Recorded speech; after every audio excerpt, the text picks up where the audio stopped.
All right, everyone. Great to see all of you here.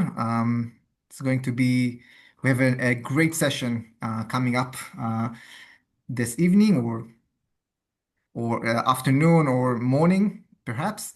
We have the great pleasure of hosting Professor Joel Lester. Joel, who is a professor emeritus at the CUNY Graduate Center, has published on a variety of musical and music theoretical topics, including the books Between Modes and Keys, published by Pendragon Press 1989, and, of course, Compositional Theory in the 18th Century, published by Harvard University Press in 1992, and the winner of the Wallace Berry Publication Award for the Society for Music Theory. And Joel will be speaking today about perplexing issues mostly concerning 18th century music theory. Joel, I'll just share my screen and we can start. You ready? Go. Joel, the floor is yours. Okay, wait, now I've got I'm back to having part of my screen blocked by the announcement. Oh, I see. That's where okay, gotcha. Greetings to everybody. Many of you are longtime friends. I say hello to each of them. When exploring causes and effects, it's always good to be prepared for unexpected answers. Here's one instance. Why did I start researching 18th century music theory? The answer? During the spring of 1966, my last semester as an undergraduate, I repeatedly cut my German course. Huh? That's a reason? Well, during that semester, one day each week, my class schedule and my girlfriend's class schedule shared no free hours. So I repeatedly cut that German class to spend time with Bonnie.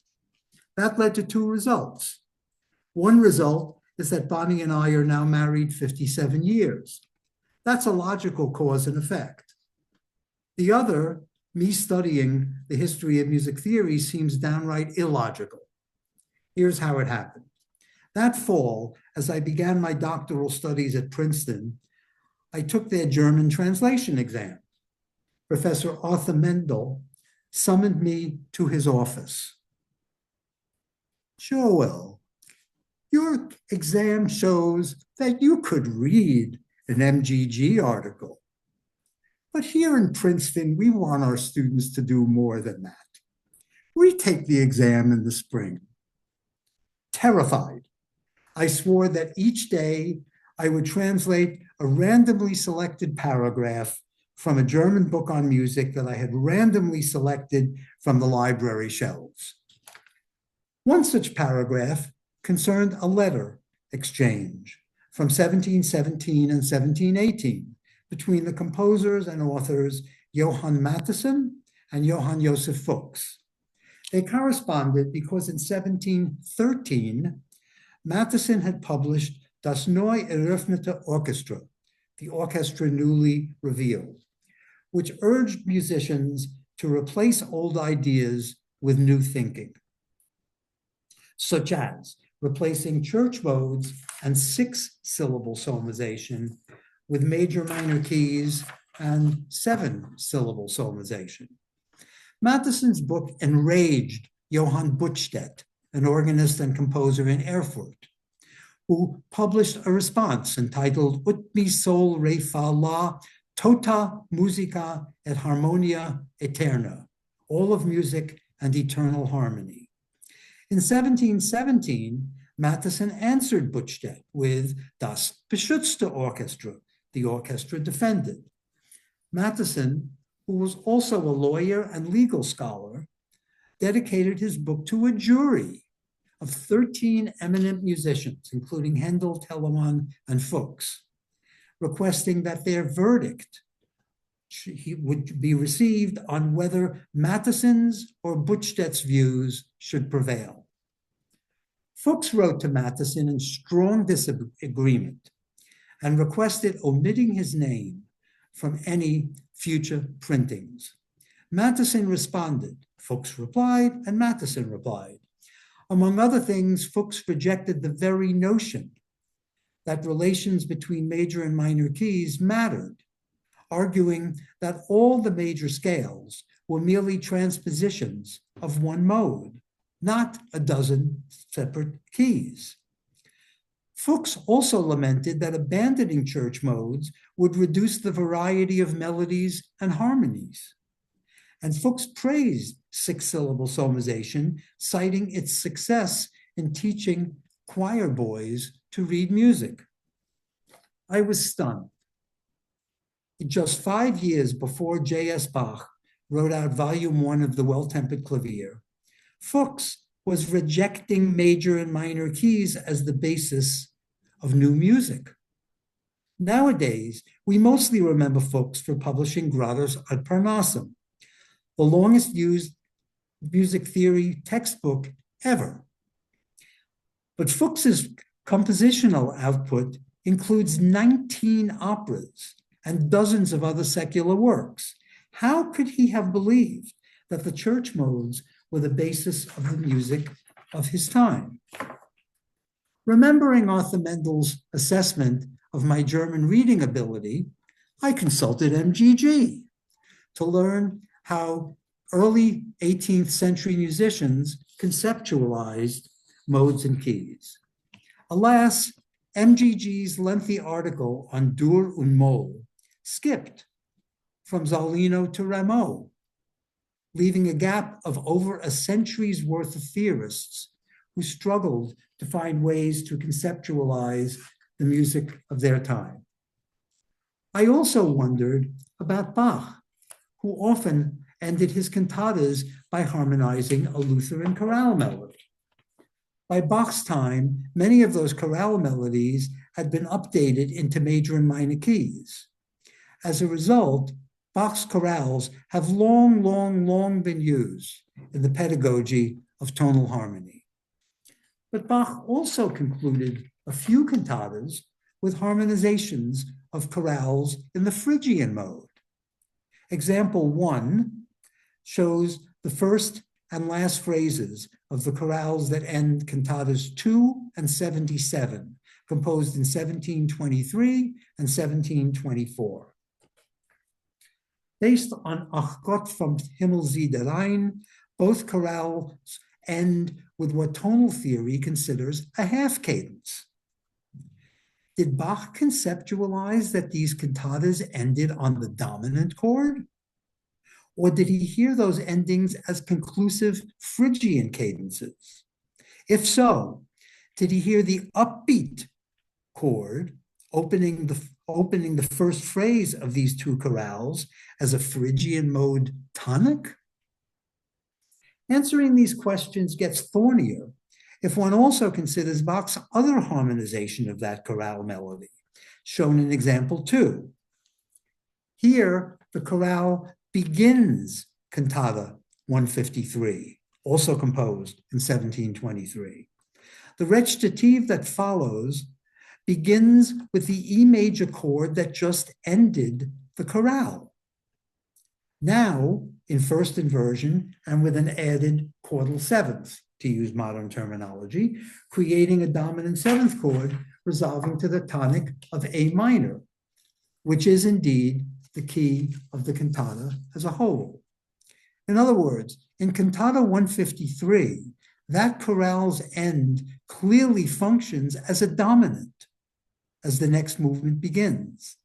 Yet that almost identical ending on the dominant in Bach's two other harmonizations conclude the entire cantata. I was puzzled. I also thought about Bach's key signatures. As a violinist, I knew Bach's 1720 handwritten score of his solo violin works, an autograph score that has long been included in editions of those works. My, lots of very fascinating things happening around 1720, which I will continue to focus on. Consider the key signature Bach used throughout his G minor sonata for solo violin. The opening adagio, the fugue, and the finale are in G minor, while the third movement, Siciliana, is in B flat major. Through that entire sonata, Bach used a one flat key signature, that is a Dorian mode signature for the G minor movements, and a Lydian mode key signature for the Siciliana. How might Bach have conceptualized the key of the Siciliana? I ask because I don't know of any self-standing Bach piece, not part of a larger piece, but a separate movement, in a major key that Bach notated with a Lydian key signature. Might Bach have conceptualized that a movement in B flat major amid movements in G minor is not the same sort of B flat major that we hear in a self-standing piece in that key? Also fascinating is that when Bach wrote the G minor sonata's opening adagio, as you can see in example 3, on the sixth staff, he wrote a B flat and an E flat as the key signature. And yet, also wrote flats before all the E's on that staff, as if he hadn't written that extra E flat. I find that to be an odd error for an experienced composer. A few pages later, Bach wrote out the A minor solo violin sonata, whose movements exactly replicate the keys of the G minor sonata, a whole tone higher. That is, 3 movements in A minor, an adagio, a fugue, and a finale, surrounding a slow movement in C major. Throughout, Bach wrote no key signature, replicating the modern key signatures of A minor and C major. Clearly, Bach did not conceptualize key signatures as we do. And if he commonly wrote one flat too few in the G minor key signature, why did he write that 2 flat signature on the sixth staff, which we were just looking at, of the G minor sonata's adagio, and then add accidentals as if that E flat were not in the key signature at all?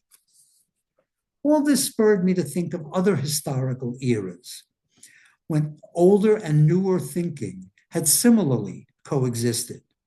For instance, in the 16th century, when there's a cantus firmus in the tenor, it's sort of obvious to me that the tenor must have been the first voice to be composed.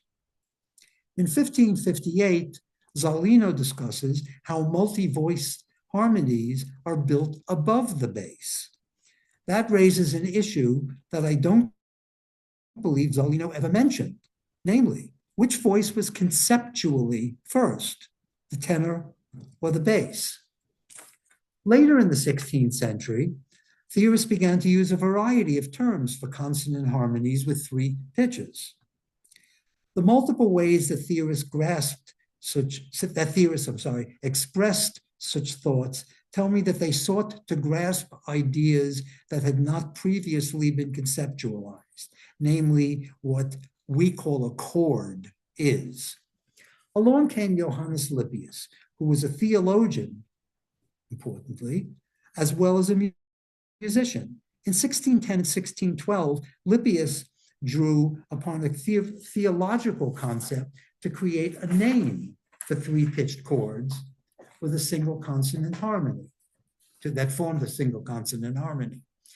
Just like Christianity's Holy Trinity, such a harmony expressed both 3-ness and 1-ness, that is, 3 notes making 1 chord. So Lippius, pretty obviously, named it a trios harmonica, a harmonic triad. It took many decades before the term triad and the thinking behind it became common in theoretical and pedagogical writings. But by the late 17th and early 18th centuries, it was widely understood that major and minor triads in what we call root position and first inversion were the basis of all consonant harmonies. Likewise, it became gradually widely accepted that in new music, there were 2 types of keys, major and minor, not multiple types of modes. But as I started with my paper with, well into the 18th century, Buchstedt and Fuchs were unconvinced. I have long regretted that Mattheson did not invite Bach to join his jury for Das Beschützte Orchestra. To be sure, Bach had a lifelong reluctance to engage in such public disputes. But if he had joined, would he have agreed with Mattheson or with Buchstedt and Fuchs or with both sides? In all such matters, happenstance plays a crucial role. Had Mattheson not included Fuchs on his jury or not published their correspondence, would we ever have imagined that Fuchs in 1717 belittled major and minor keys? Without knowing the Fuchs-Mattheson correspondence, we might assume that Fuchs cast Palestrina as the teacher of modal counterpoint in Gradus Art Parnassum solely because Fuchs admired Palestrina's contrapuntal mastery, not because Fuchs wanted to teach compositional techniques amid the rich body of options provided by the church modes. Also, what if Bach's solo violin autograph or Phrygian mode chorale harmonizations had not survived? In these cases, I wouldn't be presenting this talk today. What other evidence about these or other theoretical issues no longer exists or has not yet been found and studied? Likewise, concerning all the issues I've been discussing, will we ever know how young musicians in the early 18th century learned aspects of music, whether it be species counterpoint, major minor keys, key signatures, the church modes, harmony, thorough bass, and so forth?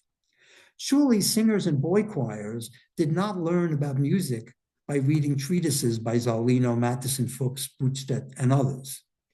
What did their teachers tell them? I've long pondered the relationship between what appears in treatises or instructional materials versus what actually took place in teacher-student interactions.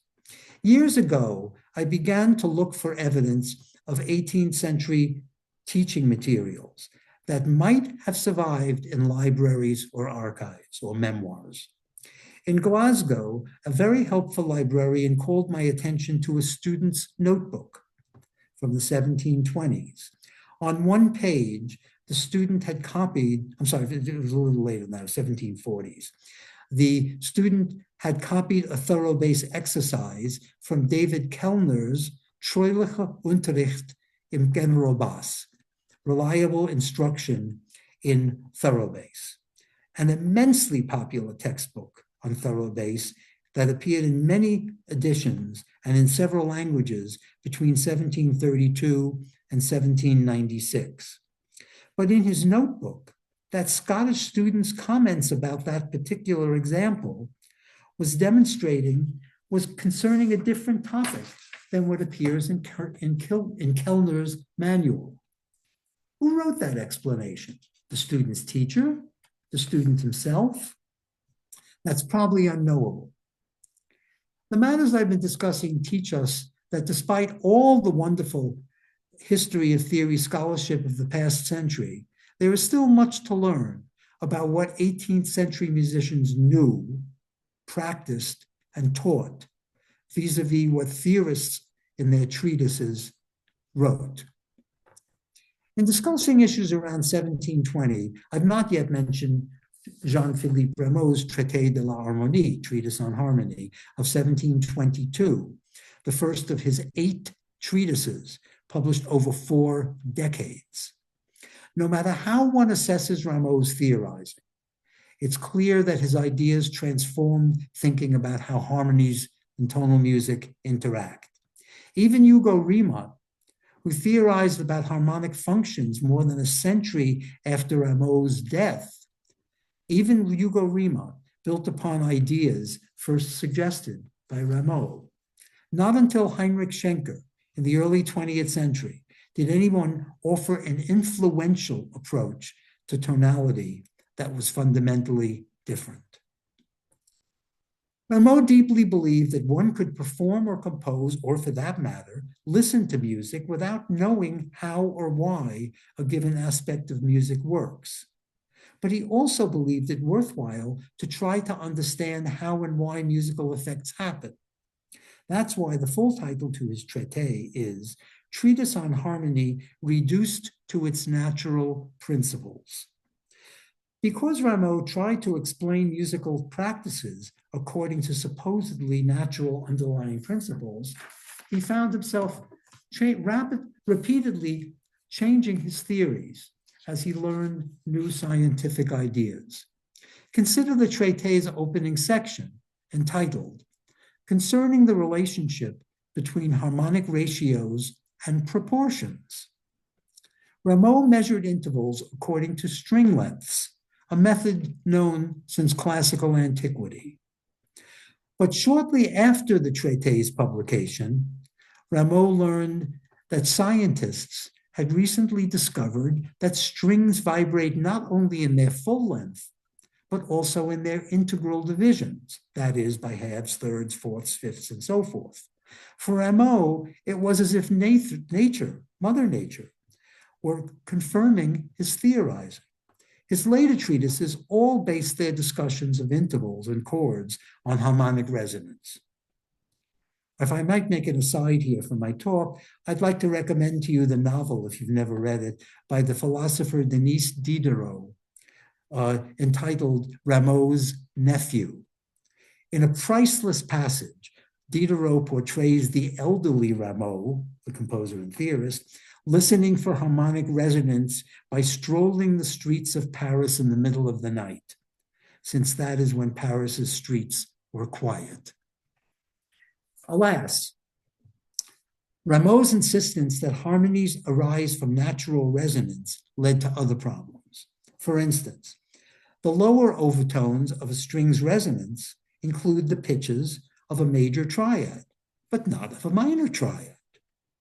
Worse, if we play on a well-tempered keyboard, we never hear simple intervallic ratios at all, except for octaves.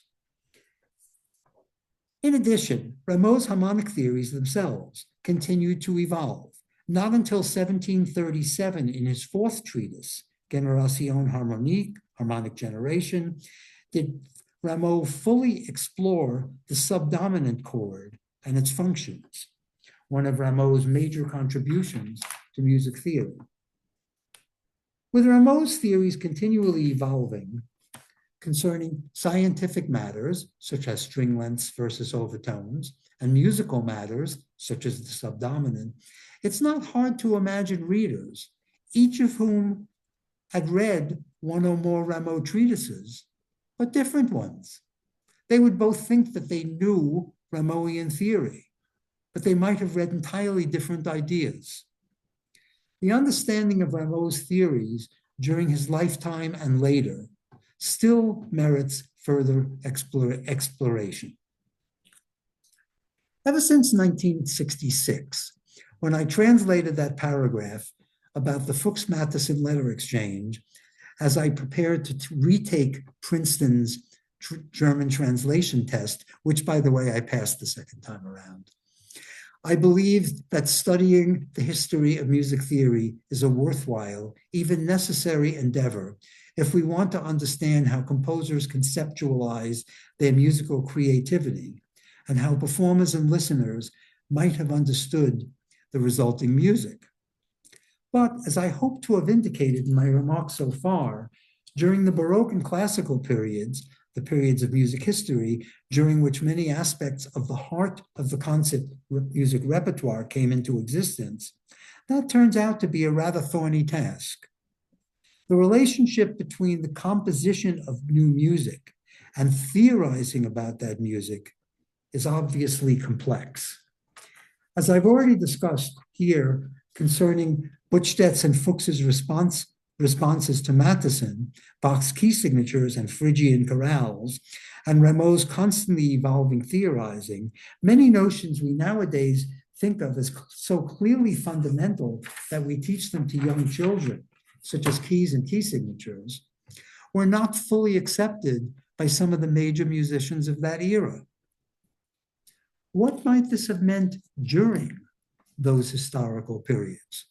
Surely, I would have thought that by the latter years of the 17th century, composers and performers would have come to realize that the church modes, which they had probably learned when they were young, were becoming over time less and less adequate to help them understand how their own music made sense to them.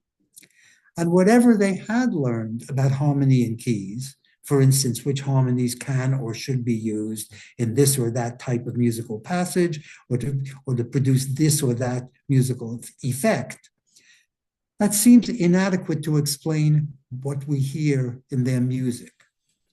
This raises a fascinating question of which came first, the newer ways of composing or the theories that explain those ways of composing. I would posit that with the sole exception of 12-tone serialism, the development of musical theories has always followed changes in music structures and styles. Does music theory entirely or mostly follow musical practices? If so, how did the composers and performers of a given period conceptualize what they were doing before the explanatory theories were created? Or to ask the question in a different way, how did individual composers throughout the multilingual continent of Europe learn how to compose music that writers of their generation or later generations eventually tried to explain? The past half century has seen excellent scholarship on what appears in published treatises, and perhaps to a lesser extent in instructional manuals. But that does not tell us how a particular treatise or instructional material was known and used. Remember that Scottish student's textbook and its use of a musical example from Kellner's widely reprinted Thorough-Bass manual for a purpose other than Kellner's. We need thorough studies of any other such materials that might still exist. Another set of questions concerns how and where different theoretical ideas were known at a given historical point. We in the 21st century take for granted that we can communicate instantaneously with others around the world and can travel long distances easily and swiftly. As a result, it's hard for us to imagine a world in which relatively short distances can be a major burden to communication. Of all people, I'm going to call on William Shakespeare here, who provides us with a beautiful yet horrifically dramatic portrayal of that point that I've been making. I'll never forget one moment in Franco Zeffirelli's renowned 1968 movie version of Romeo and Juliet. Just before the tragic ending scenes, Zeffirelli inserted a brief and wordless scene. A postman and his donkey, laden with mailbags, are trudging along a muddy rural road on a rainy day. All of a sudden, one of Romeo's friends gallops past, obviously to tell Romeo, now exiled from Verona to Mantua, that Juliet has died. The galloping horse splatters mud on the mailman and his donkey. The movie's audience immediately grasps that in those mailbags is the letter to Romeo, explaining that Juliet would fake her death so that she and Romeo could elope and live happily ever after. Watching that scene, every audience member, certainly me, wanted to shriek, "Stop! The mailman has the letter."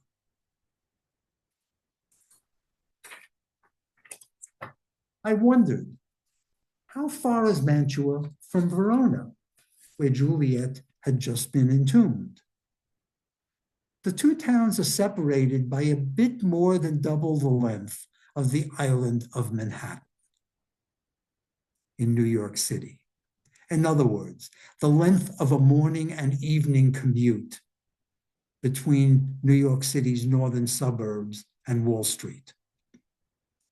Shakespeare was not blaming Romeo and Juliet's deaths on slow mail service.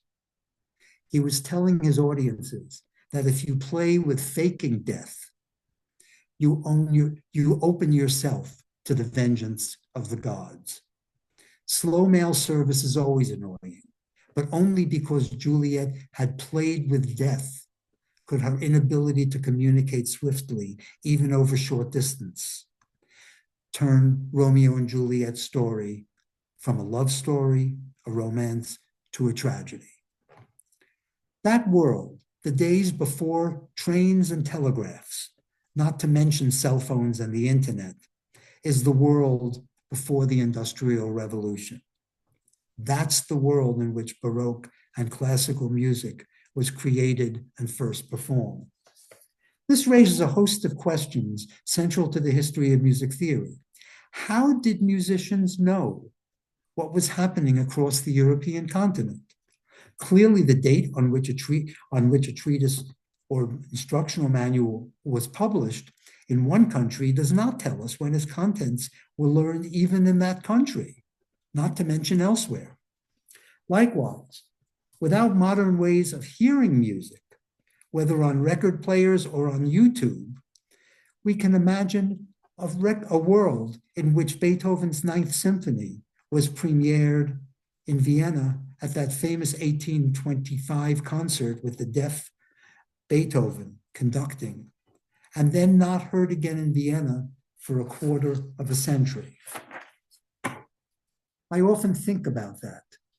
A 30-year-old Viennese music lover who missed that 1825 premiere would statistically have not lived long enough to ever hear Beethoven's Ninth.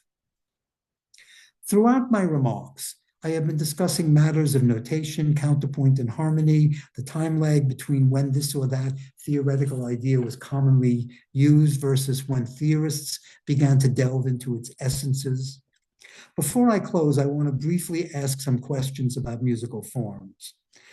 How did so many composers in so many different parts of Europe come to learn about interactions of themes, keys, and various types of phrase structures and cadences and use of motifs in different musical forms that developed during the 18th century? And what were they thinking when they were creating this vast repertoire? After all, the first explanations of sonata form that begin to resemble some of the aspects of our current thinking did not appear in print until Haydn, Mozart, Beethoven, and even Schubert were no longer alive. And sonata theory still lay well over a century in the future. I will conclude my ramblings with an anecdote about how the acolyte of a major theorist with questions about that theorist's interpretations of a given piece. I know about the event I'll relate here because I was present. If we could uncover reports comparable to this from long ago, we would get to know more than we do now about how music theoretical ideas circulated. In 1969, Princeton asked Ernst Oster, who had studied in the Schenker Circle, to teach a course on Schenkerian analysis. I audited that course. And I think there's at least one person in the audience who was also auditing that class. One class session studied Schenker's 1933 graphing of the Well-Tempered Clavier's C major prelude. Oster explained to the class Schenker's 3-2-1 line in the background, with scale step 3 representing the octave descent in measures 1 through 20, scale step 2, the dominant pedal in measures 24 to 31, and scale step 1, the tonic pedal in measures 32 to 35. Alas, Oster was the only person in that classroom agreeing with Schenker's analysis, background analysis. No one else would accept that the high D in the prelude's next to last measure, that is in the third bar of the four-measure tonic pedal that ends the prelude expressed the middle note of the background. Some students noted that the earlier version of this prelude in the Wilhelm Friedman Bach notebook did not have a return to the prelude's opening higher register. They asked Oster if he thought that that earlier version of the prelude was shapeless, even though it was composed by Johann Sebastian Bach. Others suggested conceptualizing the prelude and the following fugue as a single piece, thereby suggesting that the prelude was essentially a prolongation of scale step 3. Oster was a very energetic teacher. He usually would run from the blackboard, literally run from the blackboard to the piano keyboard, and then back to the front row of the two student seats, and then back to the blackboard. Now he was behind the piano, his back to the blackboard.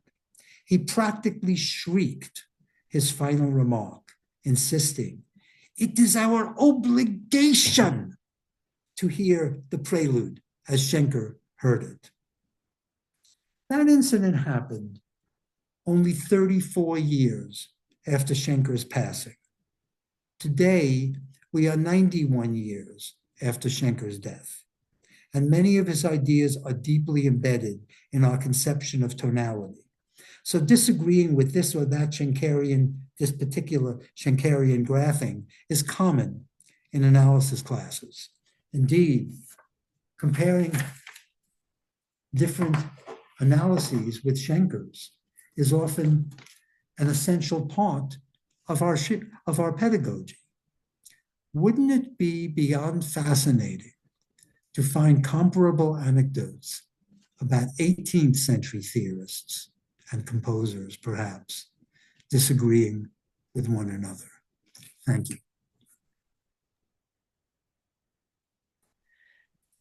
Thank you so much, Joel, for this absolutely fascinating and provoking talk.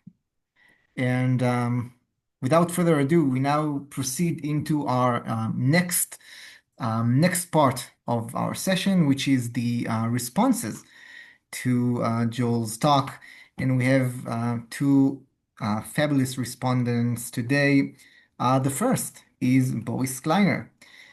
Boris Kleiner's musical education included years of singing in a professional boys' choir, training in piano, violin, and composition in his native Minsk, and study of piano, organ, harpsichord, and musicology in Moscow, Basel, and Paris. His performing experience, beyond solo recitals and chamber music concerts, includes membership as organist and harpsichordist in various German music ensembles, with whom he performed and recorded most of Bach's vocal works. Participation in stage operas from Monteverdi to Puccini, and appearances with orchestras ranging from Portland Baroque to Wiener Philharmoniker. Boris Kleiner has taught music theory and basso continuo in Trossingen and Tübingen, and is currently teaching music history, counterpoint, and analysis at the School of Music at the Tel Aviv University. His current research centers on the recitation of biblical Hebrew as preserved by the Jews of Yemen in comparison with late antique and medieval Jewish, Muslim, and Christian prosodic traditions. Boris, floor is yours. Well, thank you very much. Thank you, Professor Lester. And by thanking you, I mean not just for talking to us, but for what I owe you, what I personally owe you. Because and I think many of my colleagues here would join me in saying what we owe you, was when I was dissatisfied by what I learned and what I have been taught during my 25 or so years of formal education. I turned to your publications and I came across to your books, and this was my first time when I got an overview of the developments of the music theory and compositional theory, and this was the starting point of studying the sources themselves. So even if I would disagree with you in some points, I owe my ability to disagree to you. um, Mark, how could I share my screen with you, with everybody? Second, let's see. I think you're able to share your screen, is it? Okay. I just wanted to show. Oh no, it doesn't allow me.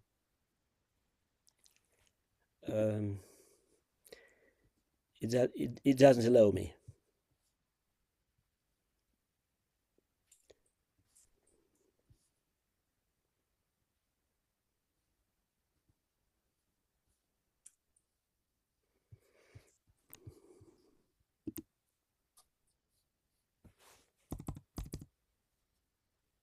Can you try it now?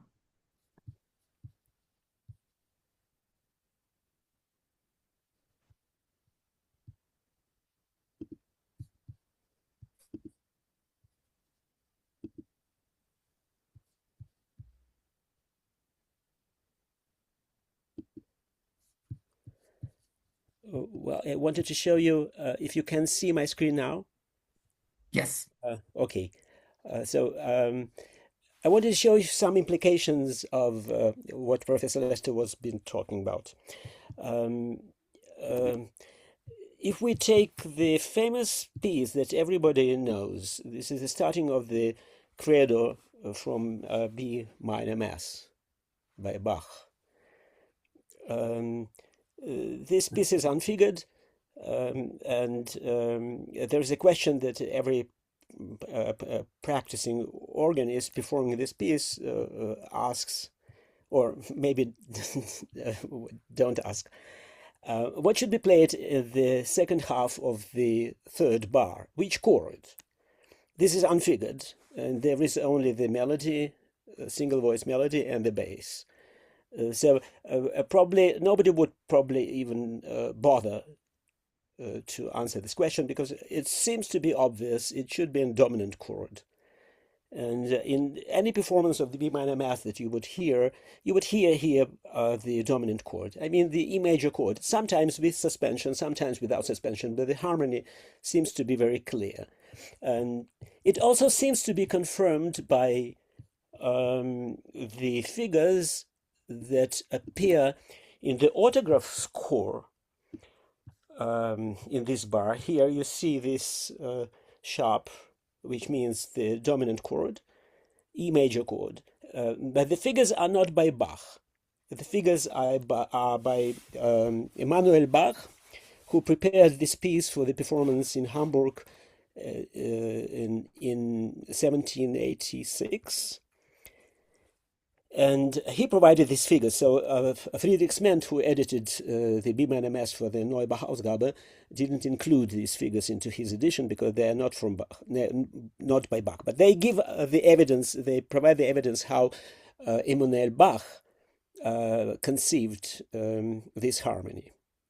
And this is also confirmed by Emanuel Bach's performing material for this performance, where the same figures appear. So it was a major chord. But don't believe Emanuel Bach, because 45 years earlier, another Bach pupil, not his son, but a pupil, Agricola, copied the original piece that Bach reworked for the B minor Mass, the Credo in G major. And this is this copy from 1741.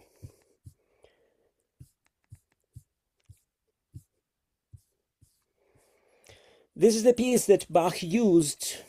He transposed it one tone upwards. The original piece is in G major. And here you can see the figures that Agricola obviously copied from the performing material. So he copied the figures from the basso continuo part, which was figured by Bach himself, because nobody else could figure Bach's continuo parts.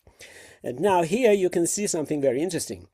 You see clearly that the harmony which is indicated here is a different one. It's not a major chord, it is a minor chord.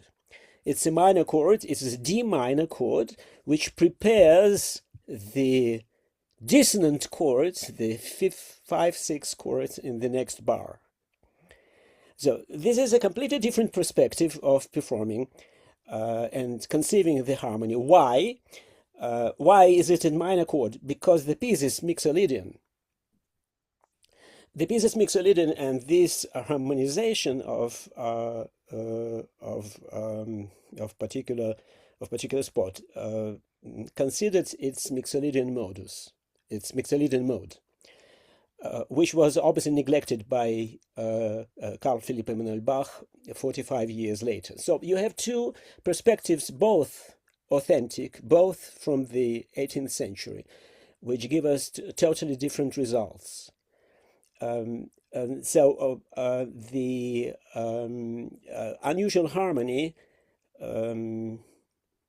is usually so irritating for the conductors that I have been able to play it only once, because usually the conductors, when hear these two chords here, they stop and require emendation. They would not accept the solution that is obviously the authentic solution of Bach himself. So I mean, this can simply demonstrate why the involvement into studying the historical compositional theory can change both our performance and, I mean, a change in hard way. There are numerous soft ways of changing the performance.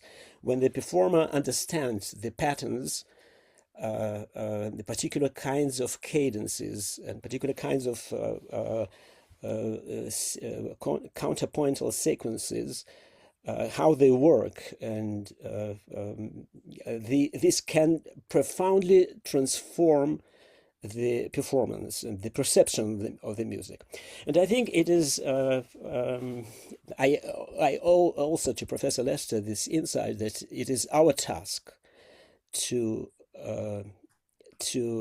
educate the performers about how this music was conceived and how it was composed, because it can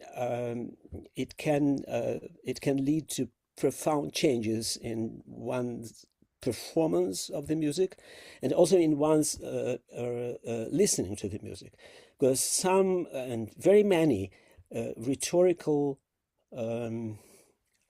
devices based on particular counterpointal progressions and their associations got lost if you don't know about them. So I think it's our task to learn these things and to transmit them to both performance and the audience. But first, what we need to do is really to get ourselves to know these sources and to learn them, and to understand what is written in them, and to learn these old practices of composing and conceiving music, and to learn how to recognize them in the actual compositions. And then we would be able to educate others. Sometimes the implications are really severe. We can see the numerous examples of editing modern editions of very famous works that change the original text because the editor considers some notes to be a mistake, which are not a mistake. A mistake is a misunderstanding on part of the editor who doesn't know the contrapuntal sequence, and there is, I mean, everybody can do it, and some great names have done it. There are innumerable examples, and I spare bringing some of them just to save the time. I wanted also to ask some questions that you asked in your lecture regarding the say solo. Well, it was your example 3, I think. I have it here too.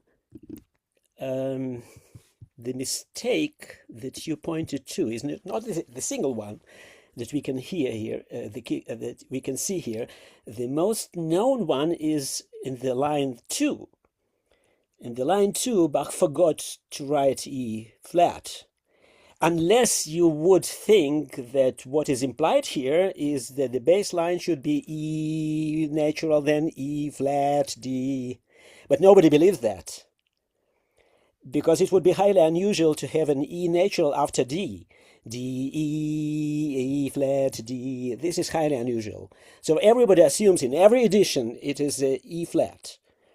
So what we see here is a typical mistake done by when a composer is transposing. It can be easily explained, since this is a fair score. It is not a compositional score; it is a fair copy. So Bach is obviously reworking a previously existing composition, which was in another key, and probably not written for a violin solo. And while transposing, he makes typical mistakes which he does when transposing from one key to another.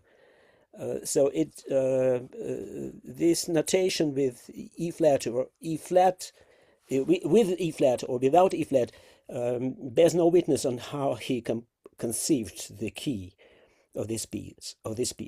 And especially when we consider that, for example, a C minor fugue from the first volume of Well-Tempered Clavier is written with A flat in Bach's fair copy, but without E flat in some his pupils' copies.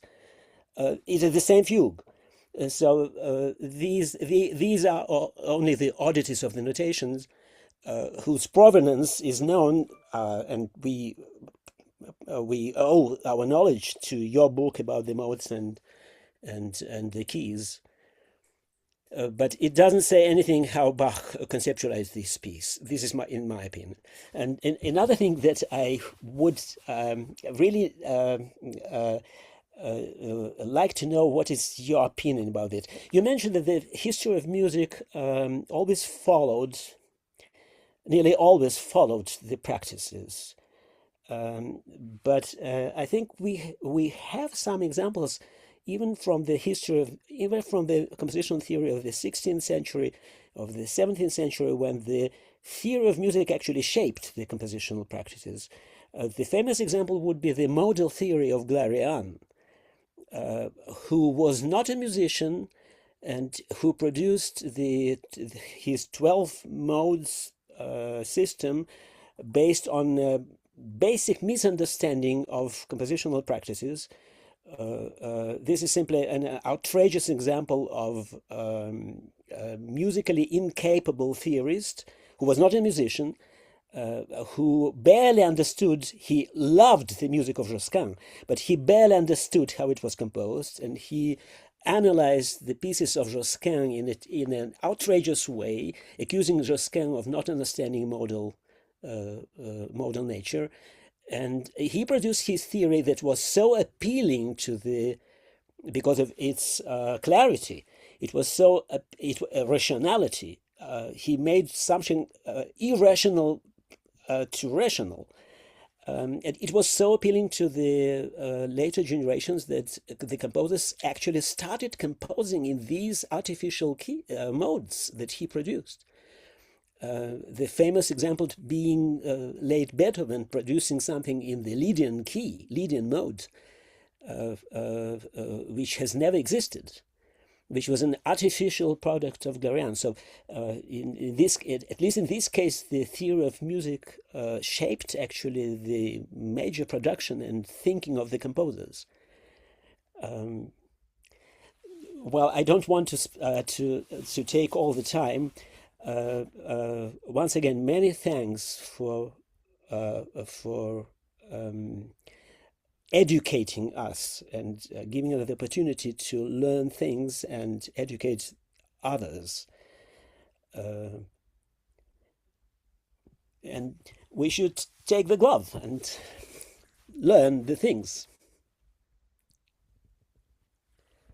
Thank you so much, Thanks. Boris. Joel, I usually ask at this point if you'd like to hear our second respondent and then respond to both, or if you'd like to respond to Boris's point, and then hear Omer's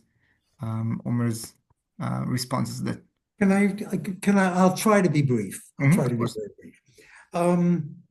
Thank you so much, and thank you. It's always wonderful to hear that at least some of the things that I've done have been useful to others and not just to me.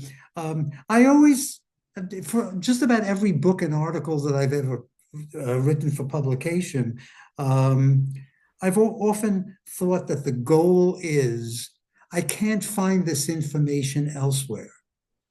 So I think I have enough background to at least approach the issue, and I've tried to do that.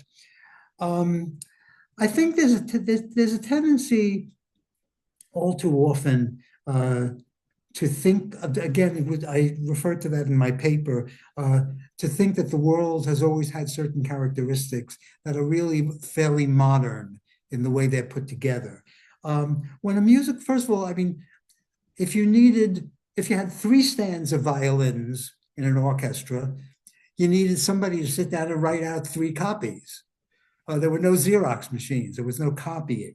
And for that, among a zillion other reasons, music notation you always have to look at it from the point of view, which is hard to do, from the point of view of, this is what somebody had to write down, the composer or a copyist or somebody filling in a thorough bass or giving hints to the thorough bass and so forth, with your example about the credo, is this was done to help the performer. Nobody was thinking that 400 years, with that 300 or 400 years later, somebody would be looking at it to try to psychoanalyze how people of that time thought about these issues. These were practical things. The thorough bass was a practical way not to tell you exactly how the performance went, but to give you a range within which the keyboardist or the lutenist or whatever would be able to complete the piece so that it could be performed, and so forth. In terms of your the harmonies there, one of the most fascinating instances there has to do with the Robert Schumann accompaniments to the Bach solo violin sonatas, solo violin works, sonatas and partitas. And there are a whole bunch of places in there where Robert Schumann is using the vernacular of the composers of his time when he's putting harmonies on the things. There are places he clearly, as brilliant a composer as he was in so many ways, how he was not writing what he thought Bach might sound, although he may have thought that. He was writing the way it worked. I'm reminded also of an anecdote that Arthur Mendel told a bunch of students around lunch one day. I forgot how we got into this. He was talking about some piece that was sung at the Vatican on certain holidays. I will never remember at my age the details of a conversation from 60 years ago. But he pointed out that in one of the parts, one of the vocal parts, there was a mistake. And probably he hypothesized that probably what would happen would be when a new singer joined the choir at the Vatican, he would be said, oh, by the way, 2 Sundays from now, this is what we're going to be doing. You might want to learn this. learn this. It was a rhythmic mistake. It wasn't a pitch mistake. It was a rhythmic mistake. The rests were written incorrectly. So if you followed it, that particular line in the number of singer among the singers, if it was, especially if it was one on a par, would have been out of sync. And surely he said the page was full of fingerprints. It was clearly multiple people over a generation or more. It was a Palestrina piece. So surely lots of people had fingered that page, and nobody took out a pencil or a pen from their pocket, or a ballpoint pen, which didn't exist, and changed the whole note rest to a half note rest, or whatever the issue was. And he said probably when they got to the first rehearsal and the tenor, or whichever voice it was, came in either too early or too late, and they said, oh yeah, we forgot to tell you that rest you memorized wrong. It's not that way, it's the other way. And the thought that somehow this would, 400 years later, 450 years later, 500 years later, people will be puzzling over this, would have been utterly alien. They just figured this is the way you do it.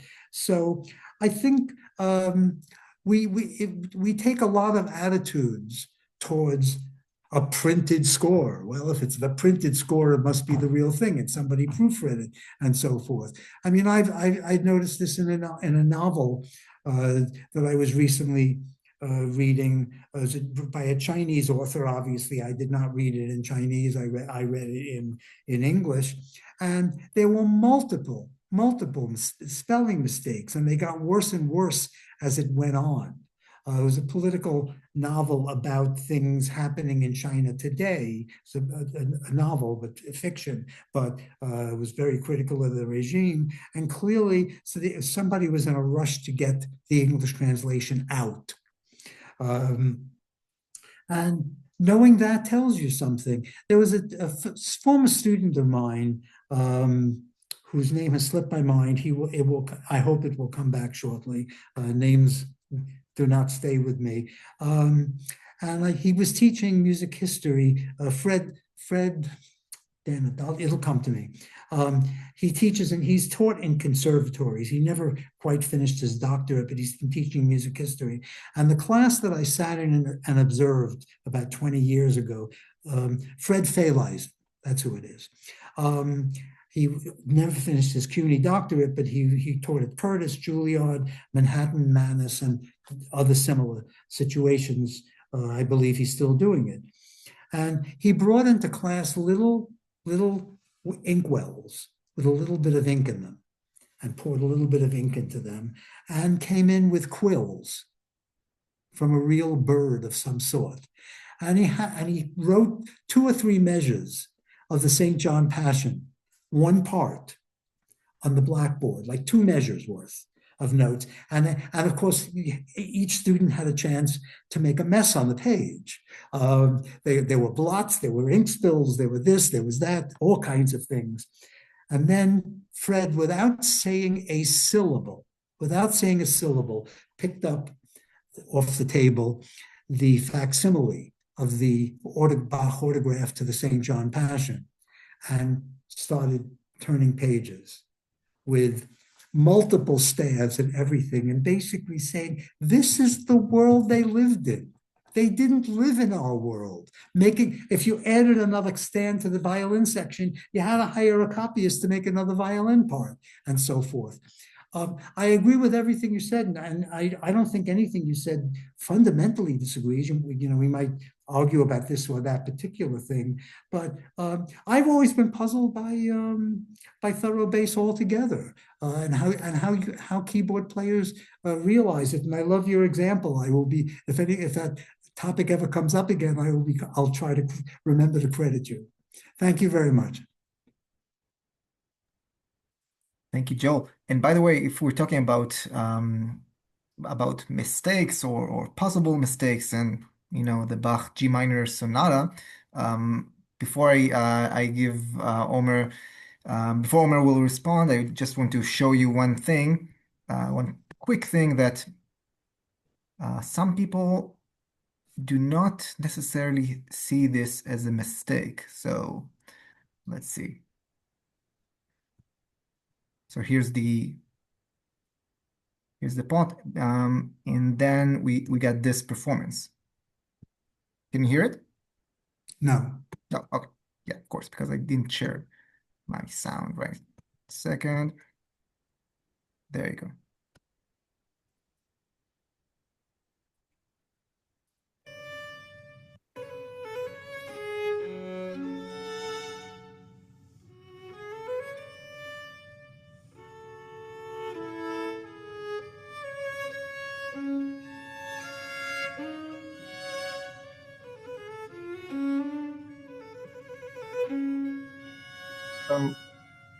So Monica, forget obviously thinks about this as not a mistake at least, or at least she doesn't I had a conversation with Monica mhm. on this topic, so I could tell you many stories about that. And Did you convince her?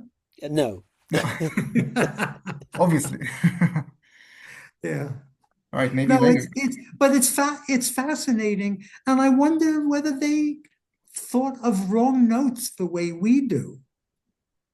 I just don't know there's no. I think recordings. And all of those of us who are performers know that when you're at a concert and somebody makes a blooper, it goes by and that's the end of it.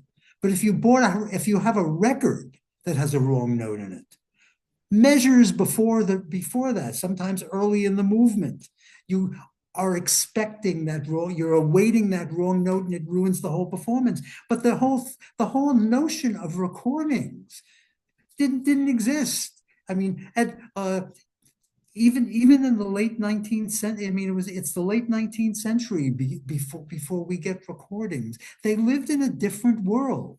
One of the miracles of art uh, is when we want to learn how to fix how to fix an airplane so that it doesn't so that it will fly properly. We don't go back to writings of Plato and Aristotle and 18th century music theorists, but they couldn't conceive of these kinds of things. They just couldn't conceive that pieces would last that long, that people hundreds of years later, there were very few instances of music that was that old other than religious music. And even that was updated generation by generation when a 14th century composer set a hymn using a certain melody. By the 16th century, that's the way they did it 200 years ago. Why waste your time with that? They lived in a different world. The miracle that I always have with any art form, from architecture to painting to poetry to write to novels and so forth. The miracle to me is that people who lived in worlds that were so wildly different than ours could come up with things that are still so meaningful to us. And art exists in it's. I'll tell you a quip that I've often made. I once read years and years ago, some anthropologist, I'll never remember who it was, pointing out that there is no musical culture that has ever been, I'm sorry, no human culture that has ever been found that didn't have some sort of music, some sort of pitched sounds, whatever. And then raise the question, for almost everything else that humans can do, making tools, tool making, language, and so forth, there are an infinite number of reasons why this has led human beings as a race, as living creatures, to be able to do things that no other animal has ever been able, no other life form on Earth has ever been able to do. Nobody's ever figured out what the function of music is. It sort of exists apart. Yes, we can all come up with reasons, but not the way we can come up with reasons about tool making, and not the way we can come up with reasons about a lot of other things. It's magic. It's magic. And I'm so glad that I spent my life. I was 14 years old, and I had been admitted to the Bronx High School of Science and to the Music and Art High School. And I had 36 hours It was given out at the end. The teacher gave it out at the end of one day, and 2 days later in the morning at 9 o'clock, I had to hand in something with my parents' signature on it to let know. And I knew I was making a big decision in my life when I chose to go to music and art. But it's partly because of the magic, the absolute magic of the arts, and especially of music.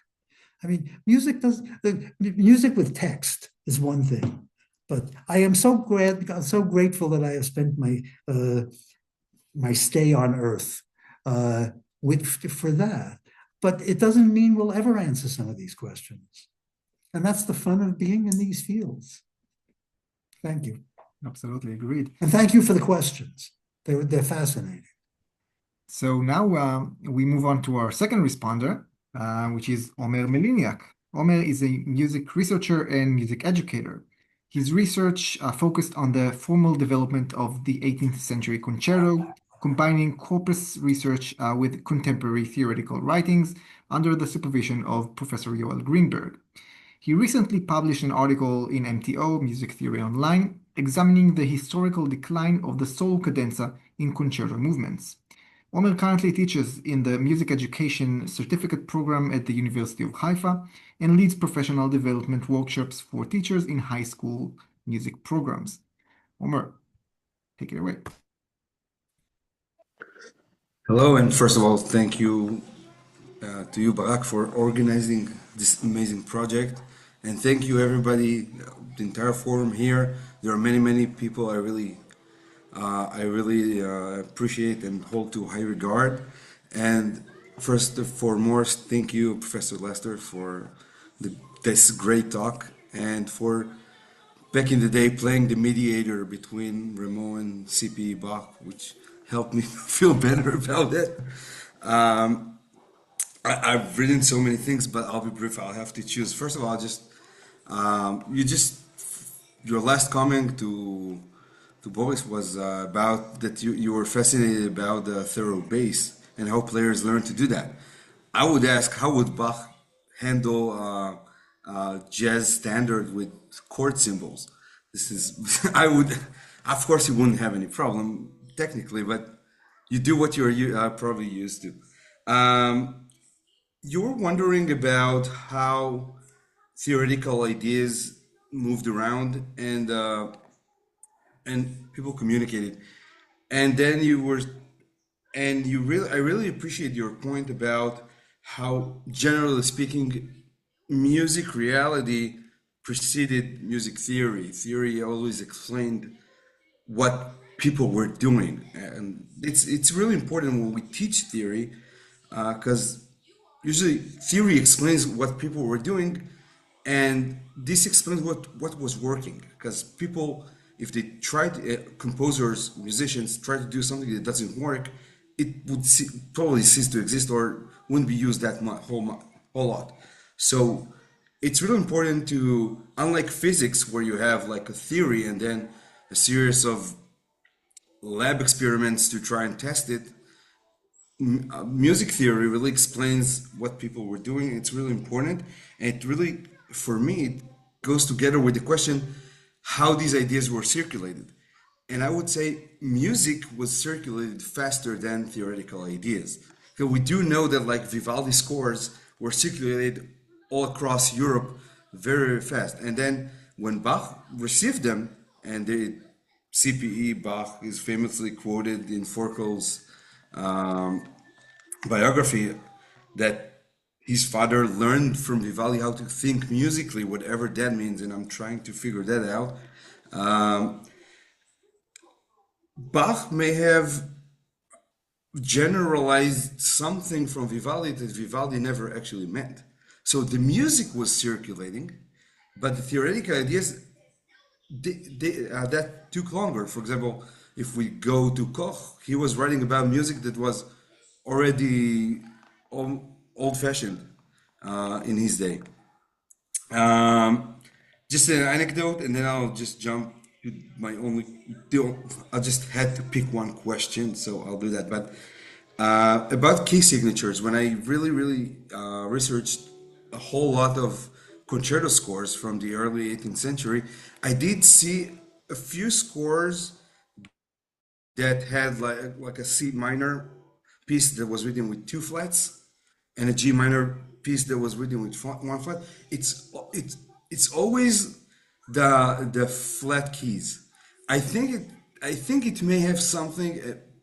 We do have to have many more examples to actually generalize and know something about it. Maybe it has something with the tendency to modulate to the fifth, because that would probably be economical if I'm modulating from G minor to D minor, just to leave that one flat. I don't know. It's just something that popped up to my in my head. I would ask that. We usually, first of all, across history, as you mentioned, we group together supposedly isolated musical phenomena into one musical phenomenon. For example, musical lines would halt on the stable scale degrees, like the first, the third, and the fifth, and we would later on just conceive it as the tonic, for example, and or even the idea of sonata form is like generalizing, making a whole of something that was not conceived that way originally. And like for example, even very specific phenomenons, like if I'm thinking about secondary dominant, we all know what the secondary dominant is, but I think we all understand it as a vertical event. But was it conceived that way? Was Mozart thinking about it in a vertical manner? I don't know. For example, thinking that the secondary dominant originated from horizontal lines and voice leading better explains how we get all these augmented sixth chords, for example, which also have that leading tone for the root of the next chord. So, but the thing is, we cannot unthink about it as a vertical line. So I cannot see like the second harmonic degree and not think of a subdominant harmonic function, although Riemann came far later than Mozart and of course Bach. And I can really point to really three or even four. I would add a fourth type of sources. Like we have compositional guides, like the ones for Quantz or Koch, and we have pedagogical materials like the Partimento writing in Italy, and we have analytical writing or treatises mainly nowadays. These are used for analysis and not for composition or not for pedagogical reasons. I would add the fourth, which is also some aesthetic writings, sometimes not by musicians, but by philosophers, which also have something to say about the music. But overall, we really group many things into really singular phenomena, and by doing that, I have to ask, what do you think? What do we gain?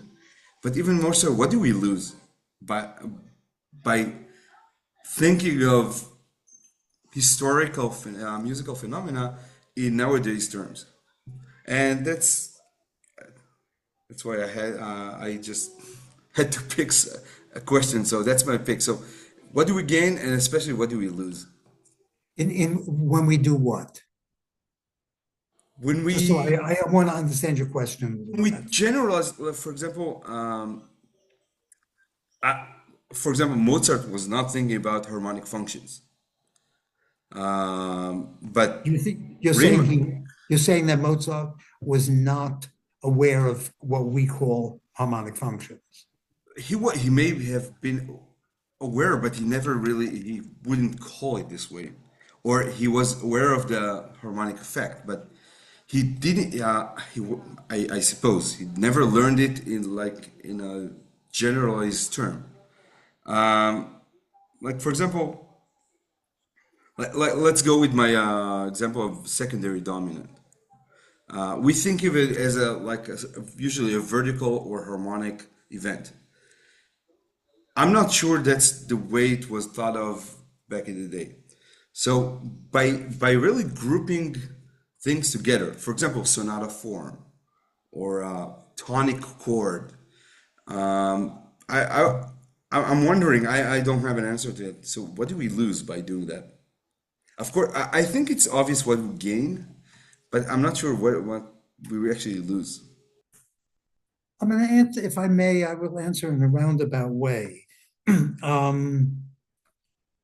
The composers left scores for us.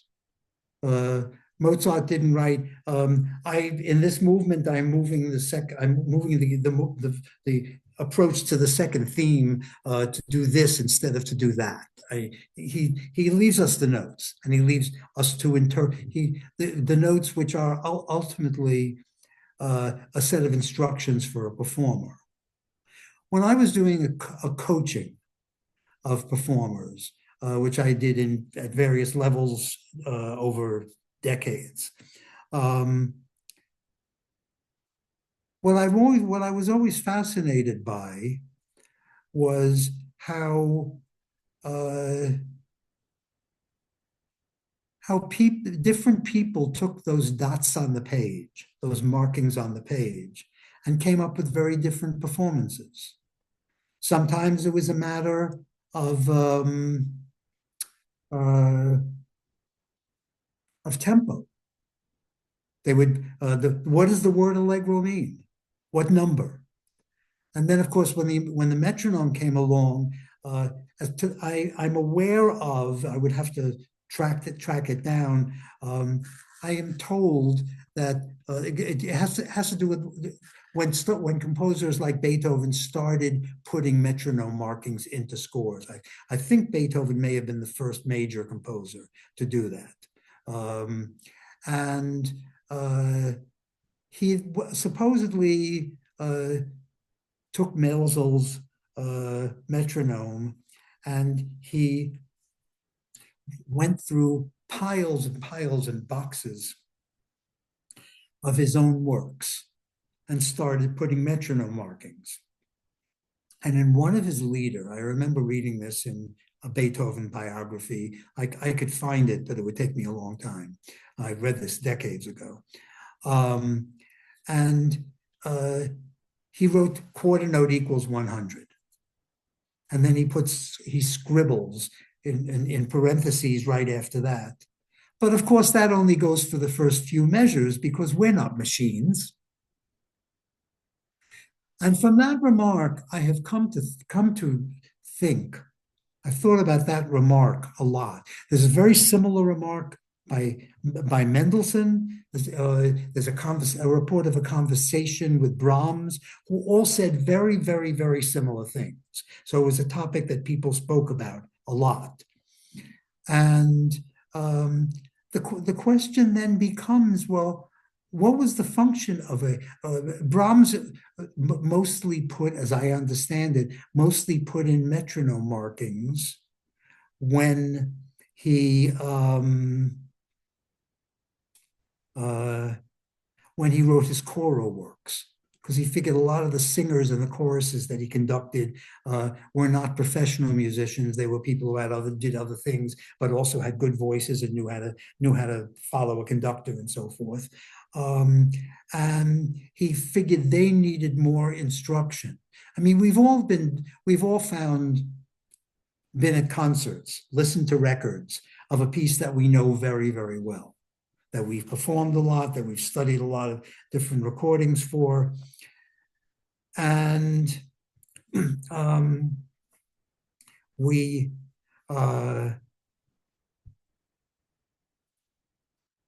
then hear somebody play it in a way that just seems to tear apart the meaning the piece has for us. And I've always assumed that to the person who's playing it, this must be a way of making the music work for them. There's a personal experience to that. And I think that's kind of beyond theory to explain.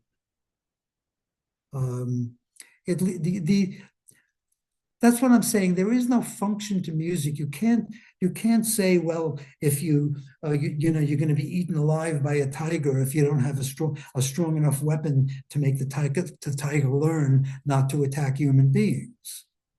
There's nothing that life-changing, life-threatening with music. It belongs in another realm. It's something that speaks to our souls. It speaks to our brains. But in what way and for what reason and to what end? I can't answer that question. I'm a bunch of things, but I'm not a philosopher.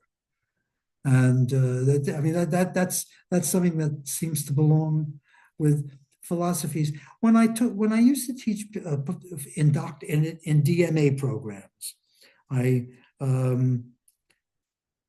used to teach the first day of a class, and assuming it was a 90-minute class that met once a week. What I would do is I would bring in a fragment of a piece, usually the opening of this particular Beethoven piano or violin sonata, the opening of this overture, whatever. And I would bring in as large a bunch of recordings as I could find. Back in the days, it meant coming into class with a stack of LPs or whatever, or CDs that high.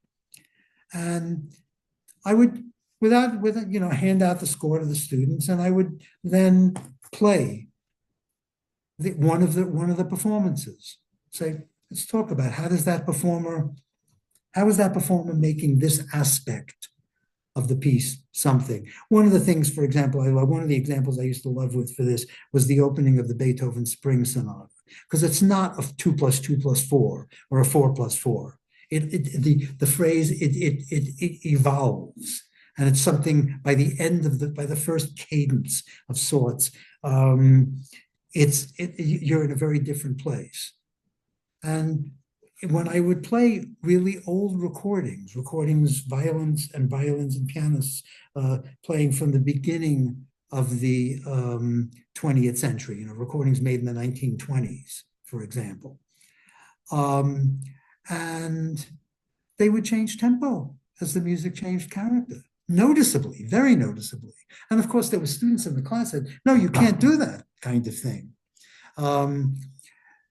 I once used a Chopin, mazurka, I think it was, to do that kind of thing.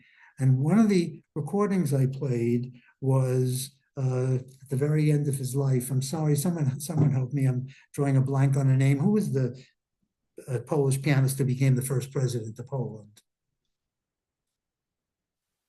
Paderewski, I think. I'm sorry? Was it Paderewski, maybe? Yeah, Paderewski. Paderewski. Thank you. As I said, names don't always come to the front of my mind. And in the midst of playing that, I put it down, and it's a singing section. It's a section with a beautiful melody. And what Paderewski did is he keeps the left hand moving, or maybe one of the waltzes, keeps it moving, but he lets the right hand get as far as almost a measure away with the rubatos that the melody is playing. And a student got up in class. It's the first day, I didn't know any of them. A student got up in the class, and I'm going to use the word he, but it may have been a he or it may have been a she, and got up and started yelling and said, he made the addition. He knew people who had known Chopin personally. He studied with them. He made the addition. He's not playing his own addition. His hands aren't the part. And stormed out of the room with tears coming down her face. She came back. She or he came back at the end of the hour and apologized and said, I grew up in Romania under the communist regime, which was one of the most severe of the Eastern European countries. My parents, everything about our family, about the careers they had and everything, depended on following orders. Everything about your life could be destroyed within minutes if you did not fit into the place that you were expected to be in. And then this pianist said, I really wish that I didn't realize, and I realized when listening to Paderewski, I realized the extent to which I have learned that I must be totally in control and not change anything, because if I step out of line, the tasks can be incredibly horrific. And it was a very moving experience for me. It was a very moving experience for him or her. And the person has gone on to have a significant career working as a pianist with other instrumentalists. And what brings us to music? Why do two kids growing up in the same family listen to the same radio is on in the background all the time? They go to their parents take them to the same concerts. Why does one become a musician and somebody else becomes who knows what, something totally different? Music is magical. The arts are magical. And one of the things that underlies all of the kinds of thinking that I expressed there is, how do we understand what it meant to somebody else? Was a piece something that every performer could play differently, should play differently? I guess so. It probably a lot of pieces mean different things. We associate different pieces with different events in our lives. We learn this piece when there's a particular piece that I was systematically going through a collection of symphonies by a composer.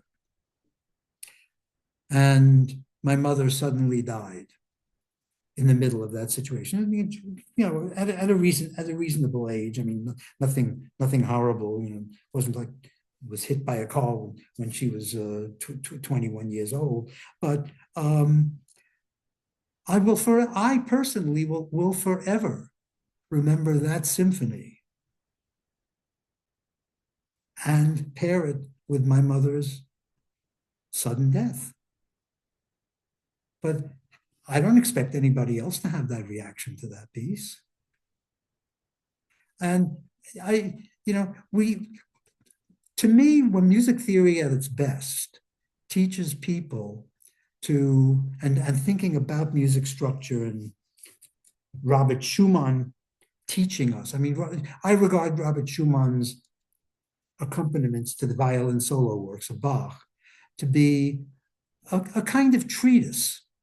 This is the way I think these pieces go. Same way as if I listen to an Oistrakh or Itzhak Perlman or Jascha Heifetz, or I could go on forever with violinist names, I learn different things about the pieces and about the performance from that. And it doesn't mean that any one of them is right.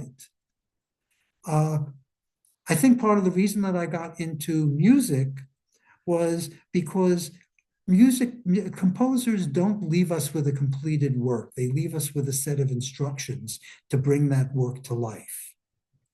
That's the opposite of going and seeing the Mona Lisa. When you go to see the Mona Lisa, the paints, the colors, the speed at which you walk past, all kinds of things in the frame is around it. That's unchanging. And if we have different reactions to the Mona Lisa, that's because of us. But we have the ability, the necessity to create something, an event, out of those other things. And I wish that more history, the history of music theory, the music theories, I wish that was more commonly accepted. It's not so much music theory is not so much a matter of right and wrong as it is of what does this do to our experience? What does knowing this do to our experience? And it's very intangible. And the older I get, the less tangible it sometimes seems. Music seems not less magical, but more magical to me at this age than it did when I was your age, which I once was. But thank you for a good question. Thank you, Joe, for these inspiring words. We have a few minutes for questions from the audience. Eitan, I can see your hand. Go ahead. Well, first of all, thank you so much, Joe. We've known each other for many years, and I sat in your classes and I heard your talks and read your papers and articles and books, but it's a pleasure to hear you and to learn something new each time. It's kind of amazing, your knowledge and your grasp of things. Um, I want to make a comment about what I think is one of the themes of your talk and this discussion, which was, I think, the idea that theory lags behind practice. And you gave the example, of course, of the recognition of the major and minor modes in the 18th century, how even that recognition was not that simple and easy, as you showed.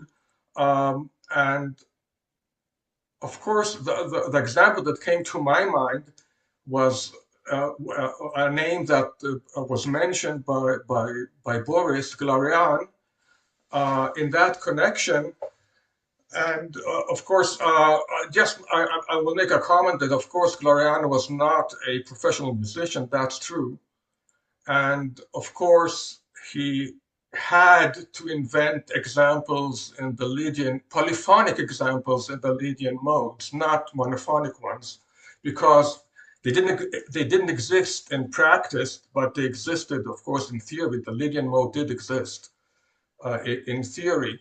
But I think if we talk about the recognition of major and minor modes in the 18th century, we have to remember that it was not until Glorian in 1547 that the Ionian and Aeolian modes were at all recognized as modes.